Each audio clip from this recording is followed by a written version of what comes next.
इस फिल्म की कहानी जॉन नाम के एक लड़के के ऊपर आधारित है जो अपने पेरेंट्स के घर से जाने के बाद लड़कियों को घर पर बुलाकर उनके साथ दिन रात एंजॉय करता है और ऐसा करते हुए वो अपने घर को कोठा बना देता है। अब आगे जॉन और क्या क्या कारनामे करता है ये हम आज की इस एक्सप्लेनेशन में देखने वाले हैं। आज मैं जिस फिल्म को एक्सप्लेन करने वाला हूँ उसका नाम है रिस्की बिजनेस और ये फिल्म 1983 में रिलीज हुई थी। मूवी की शुरुआत में हम जॉन नाम के एक हाई स्कूल स्टूडेंट को देखते हैं जो अपने स्कूल से घर जा रहा होता है, पर तभी अचानक जॉन के पिछवाड़े में चुल मचती है और वो अपने घर जाने की बजाय अपने पड़ोसी के घर चला जाता है। वहां जाकर वो देखता है कि घर का दरवाजा खुला हुआ है तो वो घर के अंदर चला जाता है। अंदर पहुंचते ही उसे ऊपर से पानी गिरने की आवाज आती है तो वो चेक करने के लिए ऊपर जाता है। जॉल वहां पर देखता है कि एक लड़की बाथरूम में नहा रही होती है। अब उस लड़की को देखकर जॉल के तन बदन में आग भड़क जाती है और वो भी उसके साथ नहाने के लिए तड़पना शुरू कर देता है। फिर वो लड़की जॉल को देखकर उसे बोलती है कि क्या तुम मेरी पीठ रगड़ सकते हो। अब क्योंकि जॉल एक बहुत आज्ञाकारी लड़का था इसलिए वो पूरी शिद्दत से उसकी पीठ रगड़ने के लिए उसके पास जाता है।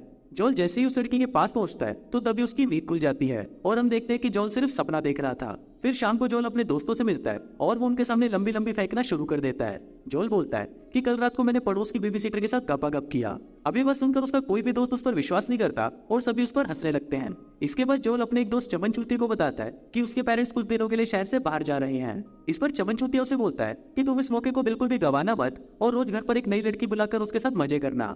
इसके बाद हम जॉल के पेरेंट्स को देखते हैं जो बहुत ज्यादा स्ट्रिक्ट होते हैं। वो जाने से पहले जॉल को बोलते हैं कि हमारे जाने के बाद घर के किसी भी सामान को छूना मत। फिर जॉल के डैड उसको अपना म्यूजिक प्लेयर दिखाते हैं और बोलते हैं कि इसको तो तुम भूलकर भी मत छूना। इसके बाद जॉल के पेरेंट्स वहां से चले जाते हैं और उनके जाते ही जॉल की मौज हो जाती है। जॉल सबसे पहले अपने डैड के म्यूजिक प्लेयर पर लाउड म्यूजिक लगाता है और नंगा होकर पूरे घर में नाचने लगता है। फिर शाम को जॉल का एक दोस्त अपनी गर्लफ्रेंड को लेकर उसके घर पर आता है क्योंकि उसे भी पता चल चुका था कि जॉल के पेरेंट्स घर पर नहीं है। फिर वो दोनों जॉल के रूम में चले जाते हैं और वहां पर दबा दबा कर गपागप करने लगते हैं। अब नीचे बैठा हुआ जॉल उनकी आवाजें सुनकर बहुत इरिटेट हो जाता है और वो अपने डैड की लग्जरी कार लेकर वहां से बाहर चला जाता है। रास्ते में वो लड़कियों पर अपना इंप्रेशन जमाने की कोशिश करता है पर लग्जरी कार होने के बावजूद भी कोई भी लड़की उसे भाव नहीं देती।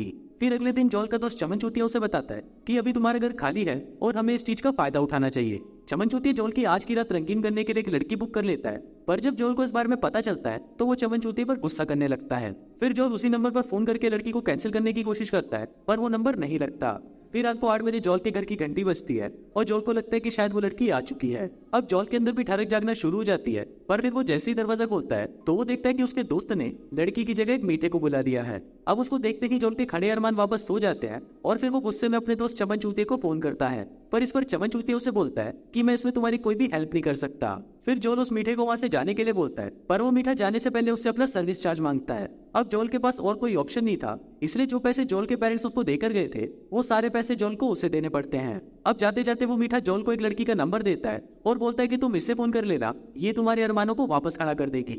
अब जॉल की ठरक तो बुझी नहीं थी, इसलिए वो उस नंबर पर फोन करके एक लड़की को बुला लेता है। फिर थोड़ी देर बाद वहां पर लाना नाम की एक पटाखा लड़की आती है और उसको देखते ही जॉल उस पर भूखे नंगे भेड़िए की तरह टूट पड़ता है और वो दोनों पूरी रात दबाकर गपागप करते हैं।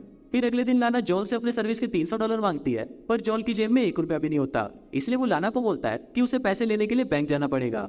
फिर जॉल जैसे ही बैंक से पैसे लेकर घर आता है तो वो देखता है कि लाना वहां से जा चुकी है और जाते जाते वो उसकी मोम की एक बहुत ही महंगी ग्लास एग को अपने साथ ले जाती है। अभी देखकर जॉल बहुत ज्यादा घबरा जाता है और वो अपने दोस्त चमन चूतिया के साथ मिलकर लाना को ढूंढना शुरू कर देता है। और फिर एक दिन लाना उन्हें एक होटल में दिखाई देती है।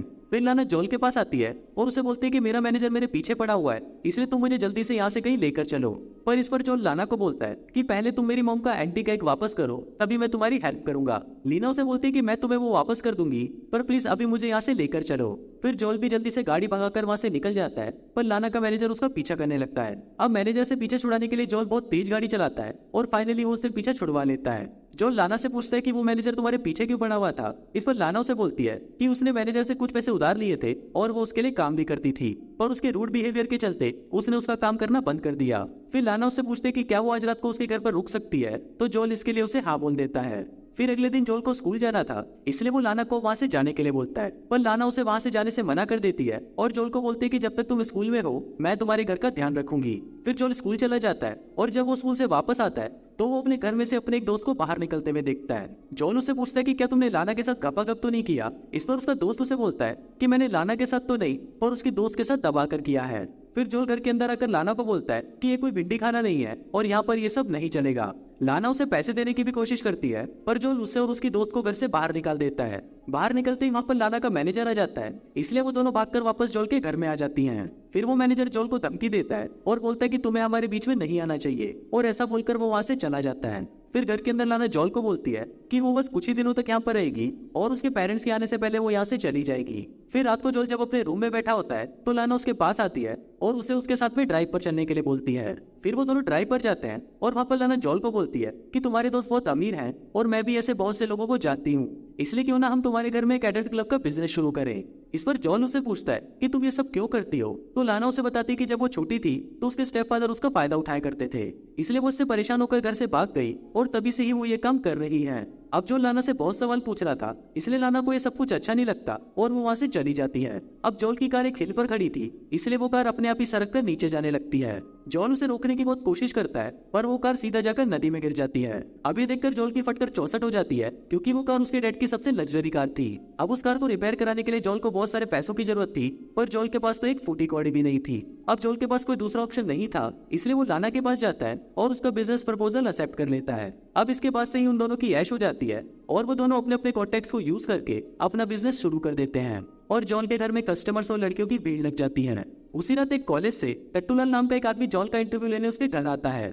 घर के अंदर आते ही वो देखता है कि ये घर कम और भिंडी खाना ज्यादा लग रहा है। फिर जॉन उसे लेकर एक खाली कमरे में जाता है, पर जॉन वहाँ पर एक बहुत बड़ा बिजनेस चला रहा था, इसलिए उस कमरे में हर थोड़ी देर में कोई ना कोई लड़की को लेकर आ जाता था। फिर वो रिक्रूटर जॉन से पूछता है कि तुम आगे क्या करना चाहते हो, तो इस पर जॉन उसे बोलता है कि मैं बिजनेस करना चाहता हूँ। फिर इंटरव्यू खत्म होने के बाद वो रिक्रूटर भी वहाँ पर रुक जाता है और 2-4 शॉट लेने के बाद वो वहाँ से चला जाता है, क्योंकि भैया टट्टी और ठरक को कोई नहीं रोक सकता, उसे तो बाहर निकालना ही होगा। इसके बाद लाना जॉल के पास आती है और उसे बोलती है कि हमने बहुत सारे पैसे इकट्ठे कर लिए हैं और तुम आगे जाकर एक बहुत अच्छे बिजनेसमैन बन सकते हो। अब जॉल और लाना के अंदर भी ठरक जागने लगती है और वो गपागप करने के लिए एक ट्रेन में चढ़ जाते हैं। वहाँ वो ट्रेन के खाली होने का वेट करते हैं और ट्रेन जैसे ही खाली होती है तभी वो लपक कर एक दूसरे पर टूट पड़ते हैं और वहीं पर ही गपागप करना शुरू कर देते हैं। अब जॉल के पास भी बहुत सारे पैसे आ गए थे, इसलिए वो अपनी डैड की कार को रिपेयर करवाकर वापस घर ले आता है। जॉल जैसे ही घर के अंदर आता है तो उसकी फिर से फटकर 64 हो जाती है। वो देखता है कि उसके घर का सारा सामान गायब है। जॉल को लगता है कि शायद उसका सामान लाना ने ही चुराया होगा, इसलिए वो लाना को फोन करता है, पर फोन लाना का मैनेजर उठाता है और वो जॉल को बोलता है कि मैंने ही तुम्हारा सामान चुराया है।